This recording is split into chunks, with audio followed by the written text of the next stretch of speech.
Hello दोस्तों, कहानी की इस नई सीरीज़ में हम लेकर आए हैं आपके लिए एक और नई कहानी। इस कहानी में मैं एक लड़के का रोल निभा रही हूँ। ये कहानी मेरी और मेरी भाभी की सिर्फ 3 महीने पहले की है, जब मेरी भाभी अपना ज़्यादा समय मेरे पास ही रहकर बिताया करती थी। गर्मी के दिन चल रहे रहे थे और इस समय इतनी ज़्यादा गर्मी होती है कि सभी लोग अपना काम करके बस आराम करने लगते हैं और सो जाते हैं। मैं एक गांव में रहता हूँ। मेरे भैया यहीं पर ही कुछ काम मिलने के पर कर लिया करते हैं और इसी तरह घर का गुजारा हो जाता है। लेकिन अब गर्मियों में भैया को कोई भी काम नहीं मिल रहा था, इसीलिए उन्होंने शहर में काम करना जाना पड़ा। जब से भैया घर से बाहर गए हैं तब से भाभी अपना समय मेरे पास बैठकर बिताया करती। मैं अभी पीसीएस की तैयारी कर रहा हूँ, इसीलिए घर में से बाहर नहीं जाता और अपना ज़्यादा से ज़्यादा समय अपने काम को देता हूँ ताकि मैं अपना सपना पूरा कर सकूं। मेरे भैया मेरा बहुत ज़्यादा सपोर्ट करते हैं और कहते हैं अपने पापा के चले जाने के बाद मेरी पढ़ाई पूरी नहीं हो पाई, इसीलिए तुम मेहनत करो और एक सफल इंसान बनो। मैं भैया की बातों को सोचकर और ज़्यादा मेहनत कर रहा था, क्योंकि मुझसे ज़्यादा मेरे भैया मेरी फ़िक्र कर रहे थे। एक दिन मैं अपने कमरे में बैठकर पढ़ाई कर रहा था, तभी भाभी ने दरवाज़ा खटखटाया। मैंने अंदर से कुंडी नहीं लगाई थी। मैंने दरवाज़ा खोला तो देखा भाभी आज मेरे कमरे में आई हैं। मैंने अपनी भाभी से पूछा, क्या हो गया भाभी, आज आप अचानक मेरे कमरे में आई हैं? वह बोली, देवर जी, मम्मी अपने कमरे में सो रही हैं, इसीलिए मैं अकेले बैठे बैठे बोर हो रही थी तो तुम्हारे पास आ गई। उसके बाद भाभी बैठ गई। मेरी भाभी की उम्र लगभग 27 साल की है, वो भी ग्रेजुएशन कंप्लीट किए हैं। मुझे पता था कि मेरी भाभी को इंग्लिश बहुत अच्छी आती है, इसीलिए मैं कुछ डाउट क्लियर करने लगता हूँ। भाभी मुझे जो सिखा रही थी, मुझे वो सब कुछ बहुत अच्छे से समझ में आ रहा था, इसलिए सोचा आज से मैं अपनी भाभी से ही पढ़ लिया करूँगा। मैंने भाभी से कहा, भाभी आप बहुत अच्छा पढ़ाती हो, कल से तुम ही पढ़ा दिया करो। ये सुनकर भाभी मुझे मेरी मुस्कुराने लगी और बोली, अगर फ़ोन में पढ़ोगे तो और अच्छे से समझ में आएगा। लेकिन मैंने कहा, नहीं भाभी, मुझे आपसे ही पढ़ना है। भाभी मेरी मान जाती हैं और रोज़ पढ़ाने के लिए राज़ी हो जाती हैं। भाभी बोली, कल से मैं सारा काम दोपहर में तुम्हारे कमरे में आ जाया करूँगी, तुम्हारे सारे डाउट क्लियर कर दिया करूँगी।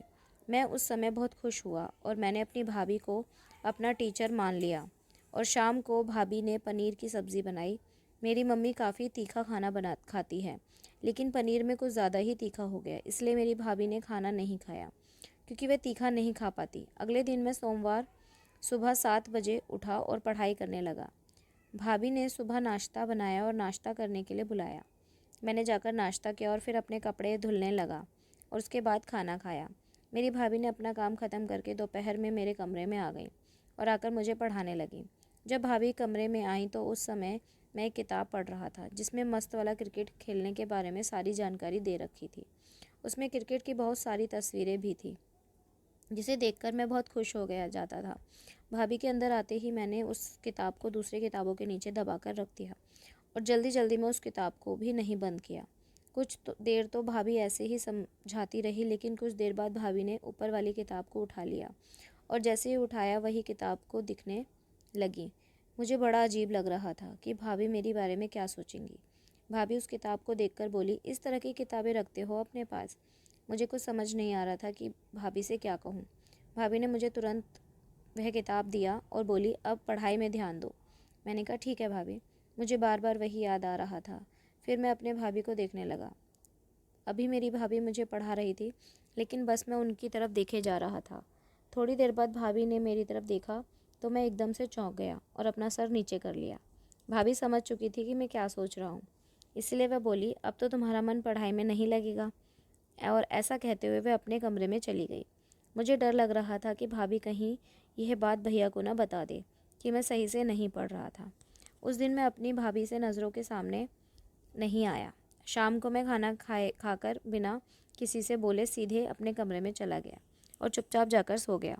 अगली सुबह मैं उठा तो भाभी मेरे कमरे में आई और देखकर हंसने लगी। उन्होंने देखकर मैं भी मुस्कुरा दिया। उसके बाद वह बोली, चलो नाश्ता कर लो। पहले मैंने हाथ पैर धोकर नाश्ता किया।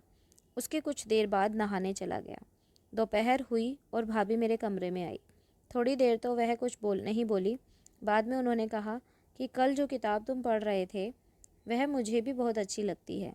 मैंने झिझकते हुए अपनी भाभी से कहा, भाभी मेरा मन भी क्रिकेट खेलने का हो रहा है। भाभी ये बात सुनकर तुरंत मान गई और कुछ नहीं कहा। मुझे ऐसा लग रहा था कि जैसे मैं कोई सपना देख रहा हूँ।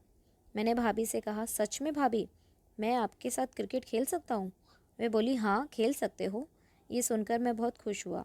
मैं और सीधे मस्त वाला क्रिकेट खेलने लगा। उसके बाद हम दोनों ने लगभग 3 घंटे खेल खेला। भाभी बोली, अब तो तुम अच्छे से पढ़ाई करोगे ना? मैंने कहा, हाँ भाभी, अब मैं बिल्कुल ध्यान से पढ़ूंगा। उसके बाद वह पढ़ने लगती हैं और मैं मन लगाकर पढ़ने लगता हूँ। और थोड़ी देर बाद भाभी के मायके से फ़ोन आ जाता है, इसीलिए भाभी अपने कमरे में चली जाती है। उनके जाने के बाद मैं कॉपी बंद करके रख देता हूँ और आराम से करने लगता हूँ। शाम को भाभी के गांव के कुछ लोग आ गए तो और भी अच्छा लगने लगा। भाभी मेरी खाना बना रही थी और वहीं पर बैठकर सभी लोग बातें कर रहे थे। खाना बनाने के बाद सब लोगों ने खाना खाया। उसके बाद मेरी मम्मी बोली, तुम अपनी भाभी के कमरे में चले जाओ, क्योंकि जो इनके गांव से 3 लोग आए हैं वे तुम्हारे कमरे में सो जाएंगे। मैंने कहा, ठीक है मम्मी। उसके बाद मैं अपनी सारी किताबें लेकर भाभी के कमरे में चला गया। भाभी मुझे कुछ देर पढ़ाती रहती हैं। रात के काफ़ी देर तक पढ़ाई करने के बाद मैं किताब भी रख दी और सो गया। सुबह जब मेरी नींद काफ़ी देर से खुली, उसके बाद मैंने समय देखा तो 9 बजने वाले थे। मैं उठा और भाभी के पास गया और उनसे कहा, भाभी आपने मुझे जगाया क्यों नहीं? भाभी बोली, देवर जी, मुझे लग रहा था कि तुम काफ़ी देर तक थक गई होगी, इसलिए तुम्हें नहीं जगाया।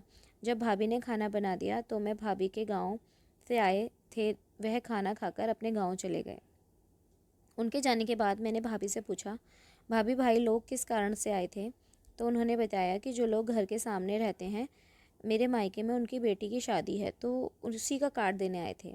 मैंने पूछा, भाभी एक कार्ड देने के लिए 3 लोग आए थे? तो उन्होंने कहा, वह अलग अलग जगह कार्ड देने आए थे, क्योंकि अब शादी का दिन बहुत नज़दीक आ गया, इसलिए वह तीनों भाई कार्ड बांट रहे हैं और अब इन्हें घर जाना था, तो जाते जाते उन्हें रात हो जाती, इसलिए भैया इधर आ गए। भाभी ने कहा, 1 हफ्ते बाद मुझे भी जाना पड़ेगा। फिर भाभी ने मुझे कहा कि तुम मुझे अपने मायके शादी में छोड़कर तो आओगे ना? तो मैंने कहा कि भाभी, वहाँ से ज़्यादा समय लग जाएगा, आप भैया को फ़ोन कर दो या अपने मायके से किसी को बुला लो। लेकिन भाभी ने ज़िद कर ली। उन्होंने कहा कि नहीं, मुझे नहीं पता, तुम ही मुझे छोड़कर आओगे। उसके बाद मैं तुम्हें एक अच्छा सरप्राइज़ दूंगी। फिर मैं मान गया और अपनी भाभी को उनके मायके छोड़कर आ गया। भाभी जब शादी ख़त्म करने के बाद वापस घर आई तो उन्होंने मुझे सरप्राइज़ के तौर पर कहा कि अब मैं तुम्हारे साथ रोज़ मस्त वाला क्रिकेट का खेल खेलूँगी। तो दोस्तों, आज तक ये खेल चल रहा है। तो दोस्तों, ये कहानी आपको कैसी लगी हमें कमेंट करके ज़रूर बताएं और हमारे इस चैनल को सब्सक्राइब ज़रूर करें और इस कहानी को अपने दोस्तों के साथ शेयर ज़रूर करें। धन्यवाद।